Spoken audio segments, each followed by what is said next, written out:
Good morning, अस्सलाम वालेकुम जी। 8th class, कैसे हैं बच्चों आप? उम्मीद है खैरियत से होंगे और अपने साथ साथ अपना जो है वो काम कर रहे होंगे।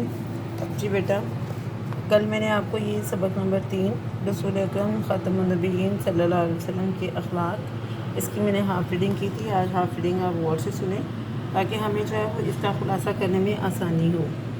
जी, हज़रत मोहम्मद सल्लल्लाहु ख़ातमुन नबिय्यीन सल्लल्लाहु अलैहि वसल्लम सारी दुनिया के लिए रहमत बनकर आए थे, इसीलिए किसी के साथ बेइज्जती और नाइंसाफ़ी पसंद न फरमाते थे। यहाँ तक कि जानवरों के साथ लोग जो बेपरवाही बरतते वो भी गवारा ना थी, यानी कि पसंद ना थी।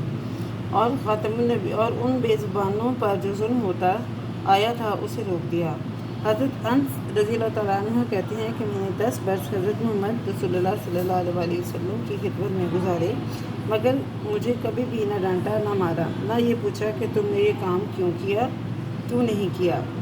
हज़रत मोहम्मद सल्लल्लाहु अलैहि वसल्लम ने तमाम उम्र कभी किसी को तकलीफ़ नहीं पहुँचाई।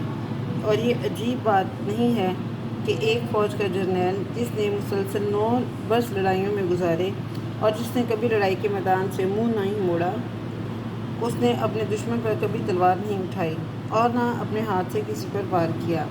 इसी तरह हुनैन की लड़ाई में जब अक्सर मुसलमान गाजियों के पांव उखड़ चुके थे और वो अपनी जगह छोड़ रहे थे, हज़रत मोहम्मद सल्लल्लाहु अलैहि वसल्लम पहाड़ की तरह अपनी जगह खड़े थे।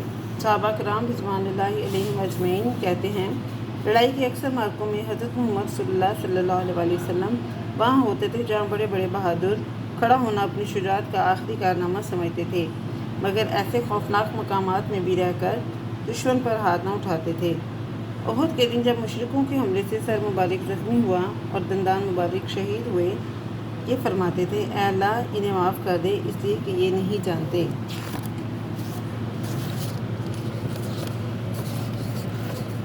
जी, साल की तकलीफ़ों से भरपूर जदोजहद यानी कि कोशिश के बाद कभी मायूसी ने हज़रत मोहम्मद सल्लल्लाहु अलैहि वसल्लम के दिल में राह ना पाई और आखिर वो दिन आ गया जब हज़रत मोहम्मद सल्लल्लाहु अलैहि वसल्लम सारे अर्ज़ पर गालिब आ गए।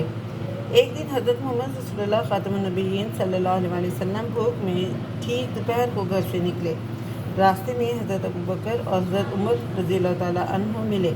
ये दोनों भी भूखे थे, वो भी हमरा चल दिए और हज़रत मोहम्मद सल्लल्लाहु अलैहि वसल्लम के साथ हज़रत अबू अयूब अंसारी के घर पहुँचे। हज़रत अबू अयूब अंसारी को खबर हुई तो दौड़े और बाग से खजूरों का एक खोशा तोड़ कर लाए और सामने रख दिया। उसके बाद एक बकरी ज़िबा की और खाना तैयार किया और सामने लाकर रख दिया।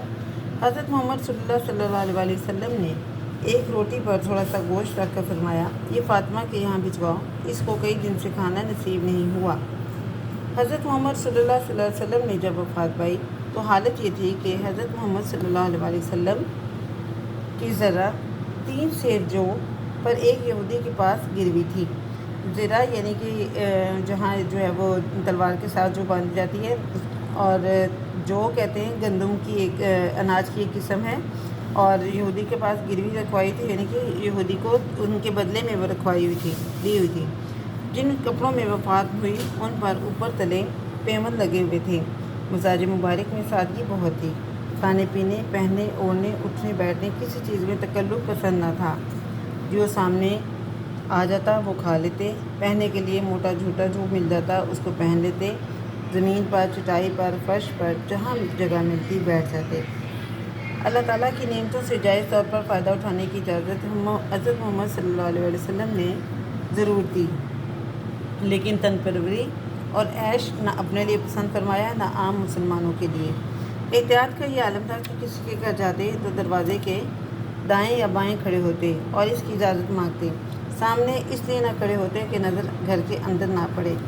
सफाई का ख़ास ख्याल और एहतमाम फरमाते। एक शख्स को मैले कपड़े पहने देखा तो फरमाया, इससे इतना नहीं होता कि कपड़े धो लिया करे।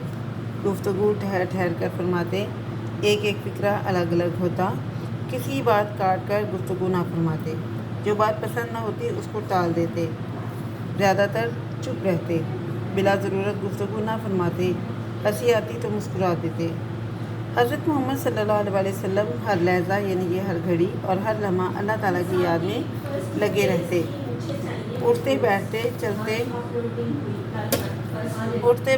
चलते फिरते घर ہر وقت اسی کی خوشی کی تلاش رہتی اور ہر حالت میں دل اور زبان سے اللہ تعالیٰ کی یاد جاری رہتی۔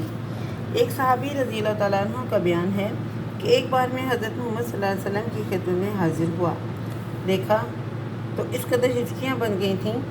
دیکھا کہ حضرت محمد صلی اللہ علیہ وسلم نماز پڑھ رہے ہیں، آنکھوں سے آنسو جاری ہیں، روتے روتے اس قدر ہچکیاں بن گئی تھیں کہ معلوم ہو رہا تھا کہ چکی چل رہی ہے یا ہانڈی ابل رہی ہے۔ ایک بار حضرت محمد صلی اللہ علیہ وسلم ایک جنازے میں شریک تھے۔ قبر کھودی جا رہی تھی کہ ہمارے پیارے نبی حضرت محمد صلی اللہ علیہ وسلم قبر کے کنارے بیٹھ گئے اور یہ منظر دیکھ کر رونے لگے، یہاں تک کہ زمین تر ہو گئی۔ پھر فرمایا، بھائیو، اس دن کے لیے سامان کر رکھو۔ جی بیٹا، سب نے اس کو اچھے طریقے سے جو ہے وہ آپ نے اس کی ریڈنگ کرنی ہے، ٹھیک ہے؟ اور انشاءاللہ کل میں آپ کو اس کا خلاصہ کرواؤں گی اور پھر ہم اس کی جو ہے وہ بقیہ مشق کریں گے۔ God bless you all.